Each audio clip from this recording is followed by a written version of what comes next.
In March 2026, the global oil market lost its floor. A sharp escalation in West Asia conflict severed the supply routes that sustain international petroleum trade, ending the era of predictable energy costs.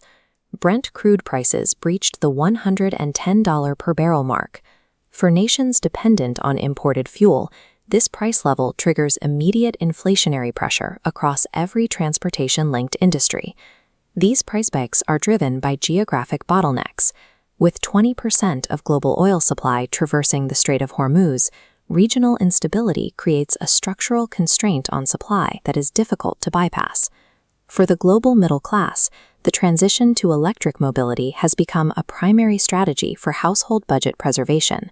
However, this entire shift presents a paradox. Record global electric vehicle sales are occurring alongside a record surge in global coal consumption. This chart tracks long-term coal trends. The top line reveals a consistent upward trajectory in total demand, persisting despite climate policy. To manage this, governments are maximizing fossil fuel output. The data shows production rising to meet the demand curve, prioritizing internal energy availability. Global markets are increasing their use of carbon-intensive fuels to power new transportation technologies. This trade-off is driven by the immediate requirements of economic stability. This dynamic complicates the environmental goals of electrification. When the baseline electrical grid relies on large thermal power plants, the transition shifts carbon emissions from individual vehicle tailpipes directly to large-scale utility smokestacks. Now, several major economies are currently regressing. Germany, for example, has moved to extend the operational lifespans of its coal-fired power plants to ensure baseload energy security. India is similarly maximizing its thermal coal output. The scale of open-cast mining operations is expanding to meet an increasing load on the national grid. This phenomenon is the coal shield paradox, the use of domestic carbon reserves to protect a national economy from the volatility of foreign crude oil markets. Energy transitions are frequently dictated by sovereign security and the cost of capital. In a crisis, these factors take precedence over long-term environmental targets. We will now analyze the data to determine why a coal-powered electric vehicle represents a logical economic choice during a geopolitical shock. The localized carbon intensity of coal becomes a predictable trade-off for nations seeking to escape the instability of the global oil trade. To understand the coal shield at a macro level, we must focus on national energy security. India provides the primary dataset for this defense strategy.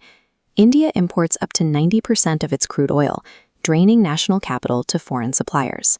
Price spikes create a brutal multiplier effect.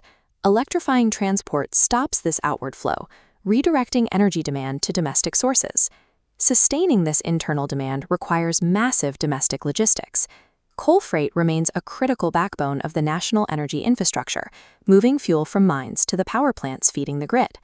This fuel switching is a calculated sovereign defense strategy.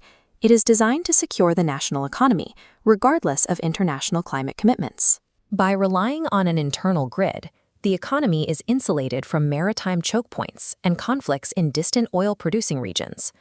For emerging markets, the energy autonomy provided by domestic coal is a superior financial outcome compared to being held hostage by foreign oil volatility. The same economic pressures driving national policy are also reshaping the daily lives of consumers and commercial fleet operators.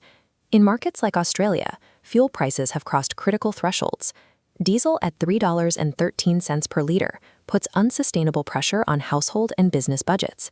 At these rates, a single 99-liter fill-up for a standard V8 vehicle costs over $280. Concerns over electric vehicle range or charging speed lose their significance when the cost of operating an internal combustion vehicle reaches these levels. The high cost of a diesel fill-up stands in sharp contrast to the minimal marginal cost of charging an electric vehicle from a home solar system. The primary source of driver anxiety in the current market is the price at the pump. The consumer shift toward electric vehicles is a practical response to the urgent need for personal budget preservation. This chart compares total cost of ownership for electric versus combustion vehicles. While electric models face a 39% higher depreciation penalty, they enjoy a decisive 50% advantage in energy costs. When the TCO logic favors electric vehicles, it creates a systemic challenge for the legacy fuel network, and the millions of vehicles that still depend on it. The automotive industry is entering a helical death spiral, a reinforcing loop of market decline for internal combustion technology. Phase 1 of the spiral begins with oil price shocks accelerating EV adoption. In Phase 2, this erodes baseline demand for internal combustion engines. Phase 3 fractures the industrial base, as suppliers lose the scale required to remain profitable. By 2028, internal combustion vehicles are projected to become illiquid assets, with rapidly declining resale values. The shift and total cost of ownership has transitioned the internal combustion vehicle into a high-risk financial liability. Merging national sovereign defense data with consumer TCO provides the answer to our opening paradox.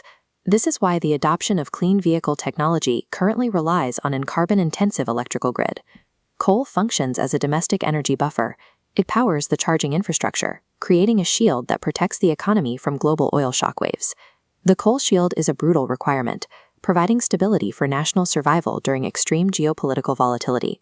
Global markets are trading international energy fragility for localized carbon intensity. History shows that energy transitions are rarely driven by moral goals. They occur when the incumbent system becomes mathematically and physically unsurvivable for its users. If global oil prices reached a level that threatened your financial stability, would you drive a coal-powered vehicle to protect your savings? Is achieving immediate energy security worth the trade-off in emissions, or are we simply buying time? We want to hear your perspective on this tension. Share your thoughts on energy security versus emissions in the comments below.